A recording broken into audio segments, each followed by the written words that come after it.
44 օրյա պատերազմից հետո Եռաբլուրում ամփոփված մեր եղբայրների շիրիմները կրկնապատկվել են։ Սա անհերքելի մի փաստ է, որը մոռանալու բարոյական իրավունք ոչ ոք չունի, անկախ զբաղեցրած պաշտոնից։ Դեռ անցած տարի ջրականում գտանք 9-րդ պաշտպանական շրջանի կողմից խոցված առնվազն 7-ից 8 տասնյակ ադրբեջանական զրահատեխնիկան, որոնց փաստավավերագրված արբանյակային լուսանկարները պահված են պետական արխիվներում։ Իսկ այսօր ինչու չենք կռվել ու ինչու չենք զոհվել հարցերին կպատասխանենք, վերլուծելով Հադրութի առաջին պաշտպանական շրջանի քարտեզը, որտեղ կրկին գտնվել են տասնյակներով խոցված ադրբեջանական T-72 Ասլան և T-90S տանկեր, հետևակի մարտական մեքենաներ ու զրահափոխադրիչներ, ինժեներասակրավորային, էվակուացիոն և ռադիոէլեկտրոնային պայքարի միջոցներ, ինչպես նաև անձնակազմի կուտակումներ, զրահատեխնիկայի կենտրոնացման շրջաններ ու խոցված տեխնիկայի վերանորոգման կետեր։ Ցավոք, 44 օրյա պատերազմի քննիչ հանձնաժողովի զեկույցը գաղտնիության աստիճան է ստացել, ու մինչ օրս պատերազմի վերաբերյալ մեր կարծիքները ձևավորվել են ոչ թե պաշտոնական փաստաթղթերի, այլ պատերազմի մասնակիցների պատմությունների հիման վրա։ Ես ամենևին ռազմական փորձագետ չեմ, սակայն ի տարբերություն լռողների և հարմարվածների ունեմ ցանկություն վերլուծելու Արցախի ՊԲ-ի կատարողականն այն հատվածներում, որտեղ արբանյակային լուսանկարները թույլ են տալիս։ Ասեմ ավելին, հողի վրա դաջված թրթուրների հետքերն ու թշնամու տեխնիկայի տարբերվող քողարկիչ գույնը բավարար է, որպեսզի որոշակի պատկերացում կազմենք, թե ինչ ուղղությամբ է թշնամին նախահարձակ եղել, փորձել խորանալ, սակայն ոչնչացվել մեր տղերքի կողմից։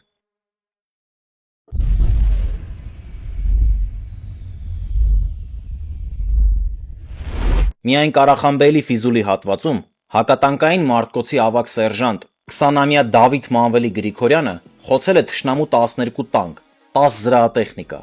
1 ինժեներասակրավորային տեխնիկա և 1 TOS ծանր հրետանային համակարգ, ինչի համար Արցախի նախագահի կողմից հետմահու պարգևատրվել է առաջին աստիճանի մարտական խաչ շքանշանով։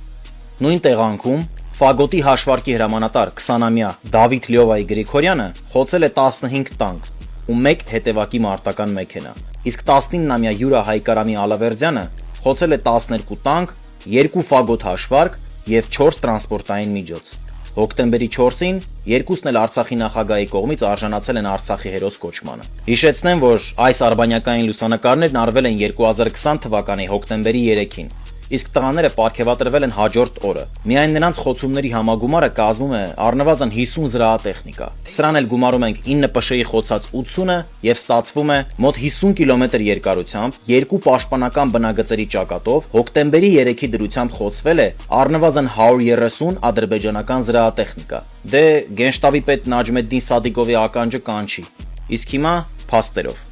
Համակարգչով մտնում ենք Google Earth։ Մոտենում Լելեթեփե բարձունքին, ժամանակացույցը դնում հոկտեմբերի 3-ը 2020 թվական և 9-րդ պաշտպանականի այս կապույտ բնագծով շարժվում դեպի հյուսիս, մինչև դեղին բաժանարար գիծը։ Գծից այն կողմ սկսվում է Հադրութի առաջին պաշտպանական շրջանը, որտեղ կարմիր վանդակների մեջ պարզ նկատվում են անապատային խակի գույնով ներկված ադրբեջանական տեխնիկայի կուտակումները։ Շփման գծում նկատում ենք, թե ինչպես է ադրբեջանական հողափորը ճանապարհ բացել տեխնիկայի համար, սակայն խոցվել է կամ Ֆագոտով դիմացի դիրքից, կամ էլ հրետանու արկերից, արկափոսերը դա են վկայում։ Նշեմ, որ քարտեզի բոլոր խոցումները հաստատված են պատերազմի մասնակից զինծառայողների կողմից։ Մեր խոցած ադրբեջանական տեխնիկան վերցված է սպիտակ վանդակի մեջ ու նշված սև գույնի ցուցիչով, իսկ հակառակորդի կողմից խոցածը նշված է սպիտակ ցուցիչով։ Աջ կողմում տեսնում ենք անօդաչու թռչող սարք հիշեցնող բեկորներ։ Պայթյունի հետքերը երևում են, սակայն խոցում չկա։ Սայիդ Ահմադլի գյուղի երկայնքով բարձրանում ենք մեկ այլ հողափորի բացած ճանապարհի մոտ ու թրթուրների հետքերով իջնում ներքև, որտեղ տեխնիկայի ու զորքի մեծ կուտակումներ ենք նկատում։ Վերևում տեսնում ենք խոցված IMR-2 ինժեներական տեխնիկա, աջ կողմում ևս մեկը, որը լքված է։ Մոտենում ենք հաջորդ կուտակմանը, նկատում էվակուացիոն բրեմը և ինժեներական IMR-ը։ Աջ հատվածում 131 դիրքի թիկունքում տեսնում ենք 2 խոցված թրթուրավոր զրահատեխնիկա, որոնք դիմացի հատվածում ականազերծիչներ ունեն։ 134 դիրքի դիմաց տեսնում ենք խոցված ու այրված հողափոր տեխնիկա և 1, 2, 3-րդ T-72 Ասլան տանկն էլ 135 դիրքի դիմաց։ Հնարավոր է, որ սա էլ է խոցված, կրկին թրթուրների հետքերով իջնում ենք ներքև, ֆիքսում կուտակումը, Մի փոքր ենք իջնում ու գտնում թշնամու զրահատեխնիկա եւ տրանսպորտային միջոցների կենտրոնացման շրջանը, որն իրականում Իսկանդերի 1-2 հարվածից ամբողջովին կբնաջնջվեր։ Վերևում տեսնում ենք 136 դիրքից խոցված BMP-ն, հետո 136 դիրքի թիկունքում խոցվածը, աջ հատվածի կուտակումը, մի փոքր վերևում հողափորը, այնուհետ 400 դիրքի դիմաց խոցված տանկը, 200 դիրքի տանկային ռովում խոցված T-72-ը, BMP-2-ը,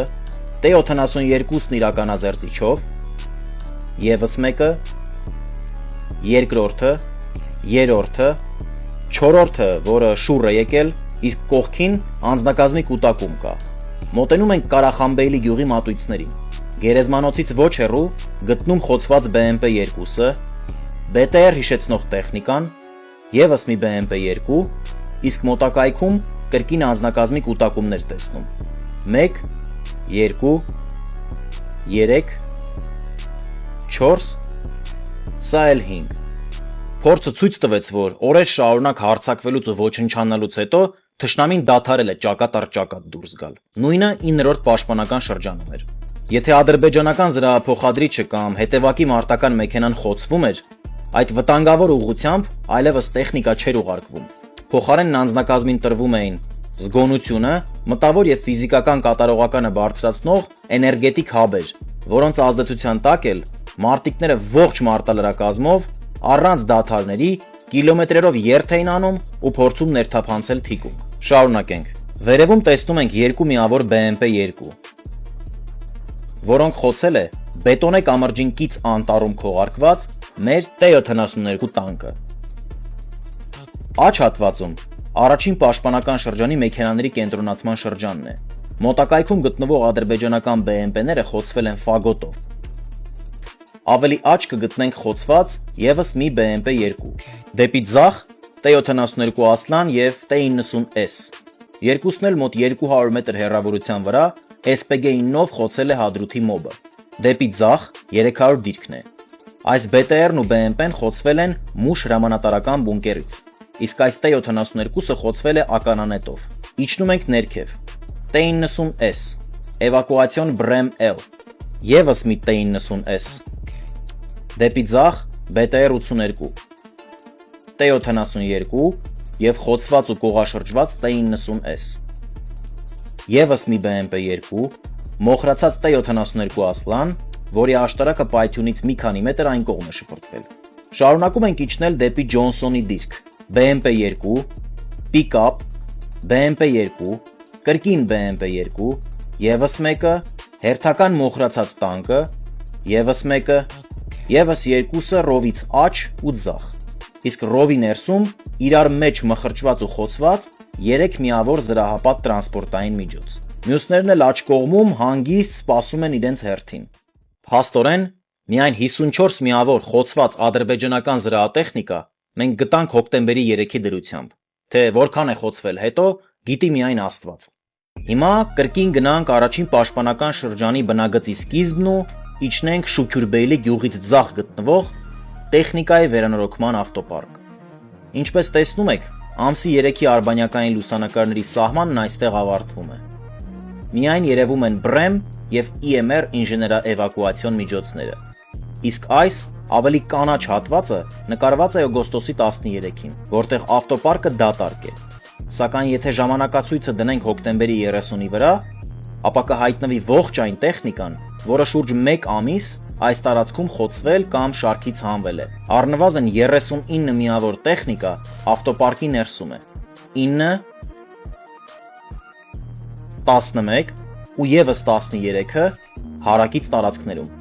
Ընդհանուր առմամբ միայն 72 միավոր վերանորոգման կամ խոտանման ենթակա տեխնիկա։ Խնդրեմ, սա այն հրամանատարների, զինծառայողների եւ կամավորների արածն է, ովքեր կռվել են ու ընկել հանուն Արցախի, հանուն իմ եւ քո վաղվա օրվա։ Նրանք չեն չափել հողն ու հետ չեն կանգնել իրենց իսկ խոսքերից։ Այդպիսով օրհասական պահին պատասխան են տվել բոլորի սխալների համար։ Մենք առավել քան պարտավոր ենք վառ պահել տղերքի հիշատակը, ովքեր չեն պարտվել, ովքեր իրենց խնդիրը գերակատարել են։ Այս քարտեզը լիովին անվճար է եւ հասանելի է լինելու բոլորի համար։ Պարզապես սկանավորում եք այս QR կոդը։ եւ դիտում համակարգչով, որպեսզի կարողանաք ժամանակացույցը հետ կամ առաջ տալ։ Իսկ քարտեզի KML ֆայլը ստանալու համար գրեք իմ անձնական էջին։ Համբերություն բոլորիս։